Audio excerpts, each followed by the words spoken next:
आकाशवाणी नागपूर. राखी भांडेकर आपल्याला ठळक बातम्या देत आहे. आज जागतिक रक्तदाता दिवस साजरा होत आहे. मानवतेचा एक थेंब, रक्तदान करा, जीवन वाचवा, अशा आशयाचा विचार यंदा रक्तदानाबद्दल मांडण्यात आला आहे. या निमित्तानं नागरिकांनी स्वतःहून रक्तदान करावं असं आवाहन केंद्रीय आरोग्यमंत्री जगत प्रकाश नड्डा यांनी केलं आहे.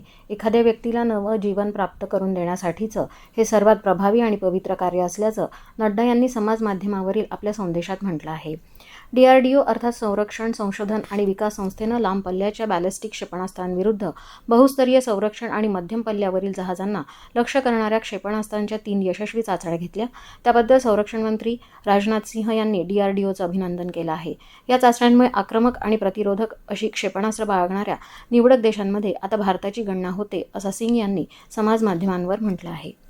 जागतिक पर्यावरण दिन ते आंतरराष्ट्रीय योग दिनानिमित्त नागपूर महानगरपालिकेतर्फे सुरू असलेल्या मेगा स्वच्छता मोहिमेअंतर्गत शहरात 75 ई-कचरा संकलन केंद्र उभारण्यात येणार आहेत.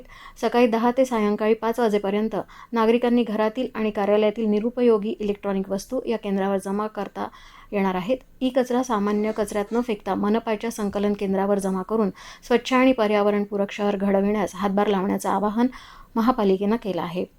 सोलापूर जिल्ह्यातील श्री क्षेत्र पंढरपूरच्या श्री विठ्ठल रुक्मिणी मंदिरातील मूर्तींची झीज रोखण्यासाठी त्यांचं दीर्घकालीन जतन संवर्धन करण्यासाठी विशेष उपक्रम हाती घेण्यात आला आहे.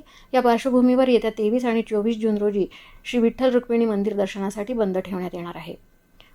पुरुषांच्या क्रिकेटमध्ये भारतानं काल धरमशाला इथं झालेल्या पहिल्या एकदिवसीय सामन्यात अफगाणिस्तानवर 7 गडी राखून विजय मिळवला. तर महिला क्रिकेटमध्ये ICC T20 विश्वचषकात आज भारत-पाकिस्तान लढत होणार आहे. इंग्लंडच्या बर्मिंगहॅम इथं भारतीय वेळेनुसार सायंकाळी 7 वाजता सामना सुरू होईल.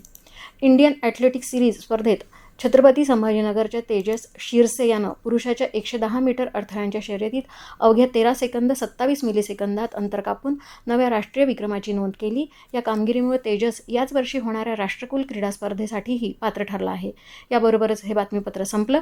यानंतरचं प्रादेशिक बातमीपत्र सायंकाळी 6:05 ऐकता येईल. नमस्कार.